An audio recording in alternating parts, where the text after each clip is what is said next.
Lower practice yesterday for the Broncos, but they still went 2.5 hours. So what do you make of, we see them in the shells, and it's slow, not full pace to start. They did do some team drills at the end. What do you make of that decision to have more of a walkthrough type deal? But also, we think of walkthroughs as 90 minutes max. Sean kept him out here for 2.5 hours. Well, yeah, I don't know. Maybe he wasn't happy with the pace of the practice or whatever the case may be. And then I think in today's game, because you're not practicing twice a day, you've got installation, right? You start putting more and more stuff in, and then it becomes more about walkthrough stuff, getting guys on the same page, making sure our motions are correct, our snap counts, are in the right place for the motion and all that kind of stuff. So you can have some mistakes along the way as you install new stuff. So, it might be just a heavy teaching and making sure we're in the right place. I mean, the first game of the season, we watched the Hall of Fame game last night. The first game of the season, or the preseason, is just a week away in San Francisco. So, they've got the joint practice scheduled in San Francisco. So you want to make sure you're pretty buttoned up before you get there. Yeah, I think, you just came off of 3 padded practices, full pads, and you're doing some corrections. You're revisiting what you do good, what maybe you needed to correct, those types of things. And I mean, it wasn't a walkthrough. I mean, they were – First hour and a half was a walkthrough. Well, they were jogging around a little bit, and sometimes when you're doing the starter practice, right, you're jogging around a little bit, and you're trying to correct some of the things, or you're install and go over those types of plays. So I don't know. I think it was more of a byproduct of 3 straight hard days of padded practices. Let's take a step back, dial it back a little bit, and get some work done, get some corrections done, to Mark's point, and then now as we move forward, we'll see what today looks like. See, I said it again. I said we'll see what today looks like. But now you're going to be conscious of it. I know.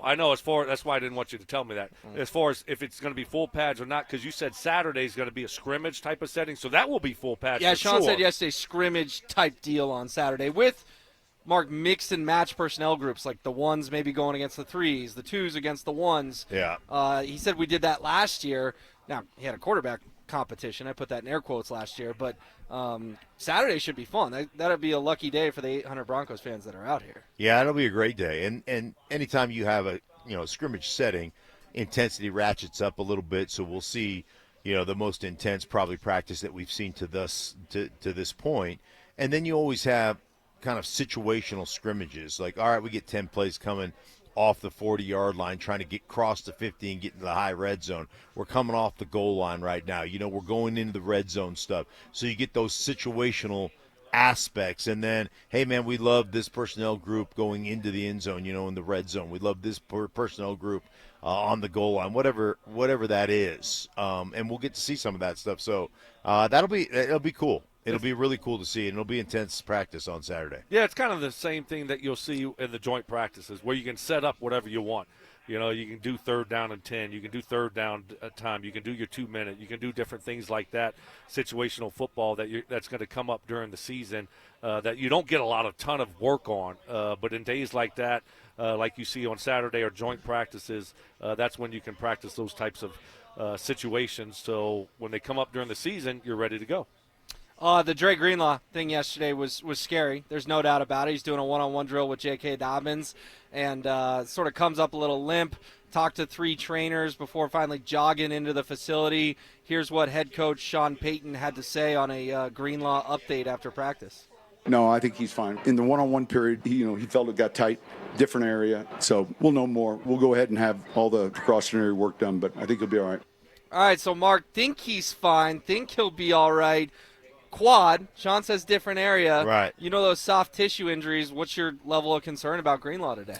Level of concern is always there. Anytime, and I say this about injuries, when you've had multiple injuries, your body's this unbelievable compensation machine that you don't even think about. So your body will try to protect itself, and you end up usually hurting something else when you're favoring or when you've had an injury elsewhere. So hopefully it's nothing big. He did say quad, which is good that it's not down in the calf, that it's not, something from that Achilles. But you never know. Like, you just don't know how your body compensates. Like, when I had my ACL on my left side, I started hurting my right knee. And, and never really realized it's really from a compensation. You're just putting more pressure on the opposite side of your body to compensate for the lack of strength or, the rehab that you're going through on the left side. So all that stuff plays a part. But, hopefully after the precautionary kind of MRIs and the things it'll do, that he'll be fine. Yeah, I mean, you're nervous about it, certainly, right? I mean, this is a guy that's been injured for a while now after tearing the Achilles. And trying to come back last year, wasn't quite able to return and be himself. And now he had a quad this offseason, and it limited him to what he could do. And now he was 100%, and now he re-injures. I don't know if it's that quad, the other quad, not quite sure. It wasn't bad, nothing major. But, we're 8-9 days into practice, and he's already, getting injured again. And so is it one of those things where his body's just failing him? And is that what we're going to see from him? I'm hoping not. I'm hoping it's just, hey, let's get this thing straight and get this thing fixed, and he's going to be fine. But, there's got to be a lot of concern there because he's such a big pickup this offseason. He's such a good player, and he's a difference maker for this defense right in the middle of the football field that, the loss of a guy like that, the impact of having him and not having him for this defense is huge. So, they're going to be cautious with it. And hopefully this is it. But you also have to be real and look at it and say, okay, well, is this guy heading in the wrong direction when it comes to his career and being able to stay healthy, right? I mean, it's sometimes to Mark's point, you start moving in the wrong direction, you get a little bit older, and your body just can't hold up anymore. Hopefully that's not the case with Dre Greenlaw. Yeah, and I think it begs the question, should the Broncos just hold him out till week 1 at this point? If it's going to be 2 weeks, why not just make it 5 weeks? Dre Greenlaw's played in the NFL plenty. Does he really need more camp, more preseason, or is it all about the Titans on September 7th? Well, I think the only way you get really good and feel really comfortable playing football is by playing football. Like, you got to play to a degree.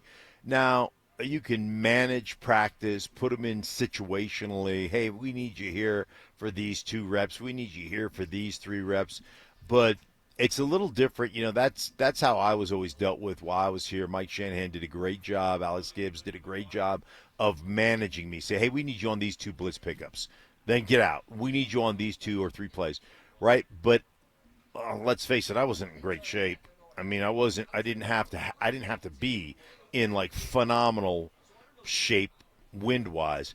Like, that dude has to be you can't do that with a receiver. Those dudes got to run all the time. You can't do that with certain positions.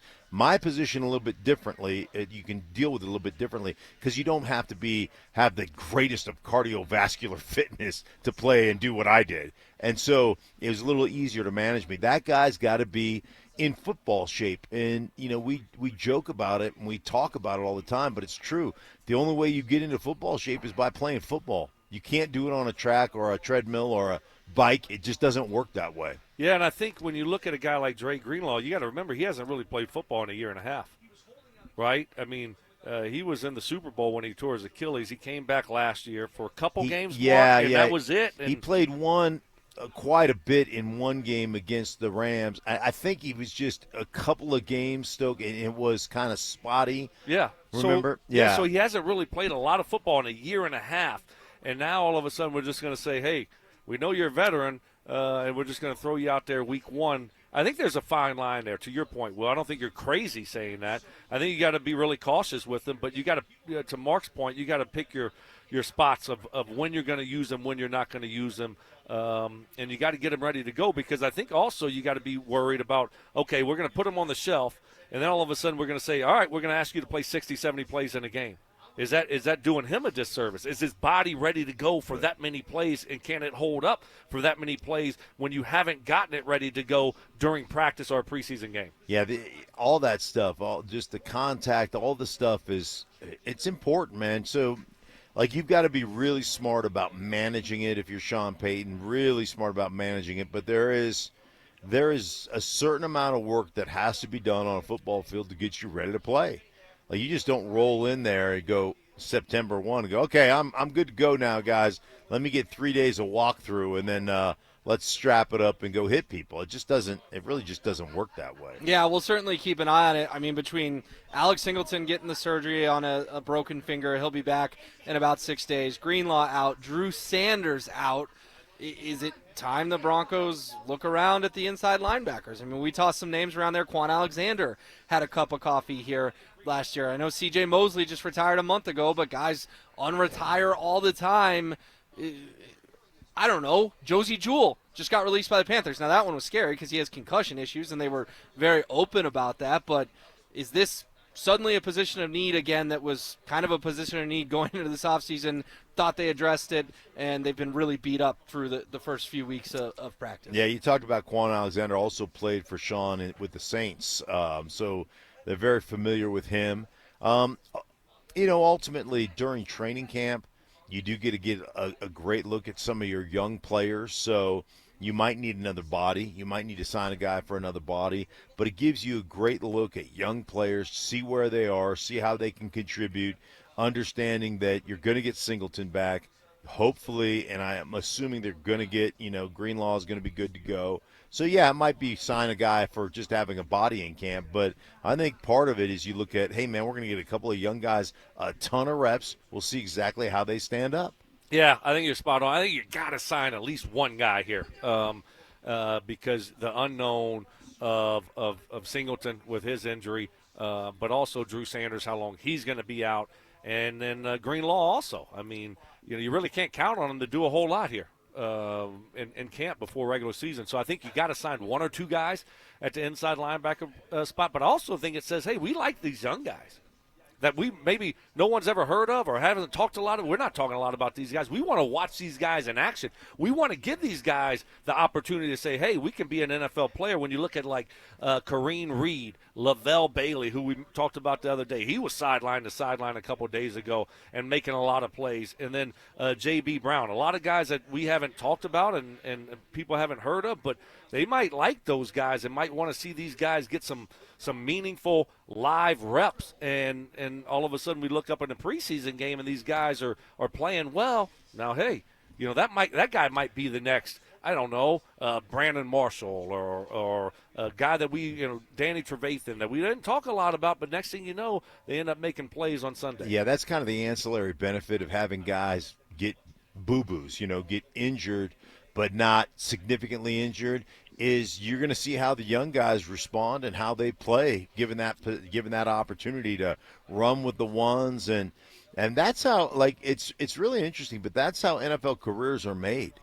Like, guys just get their opportunity and they Wally Pippa dude, they just so play so well that all of a sudden the coaching staff goes, man, we can't not keep this dude. We can't not have this guy make an impact because he's an impactful player. And so some of that stuff is cool. And you saw it as a player, Stoke. You saw it. You were probably part of it when you got your opportunity. Same thing with me. Get your opportunity, make the most of it, and all of a sudden become a player and a starter on your team. So that's how a lot of us got our opportunities. Somebody got hurt. We came in and played as well, if not better than that guy, and they were like, oh, shoot,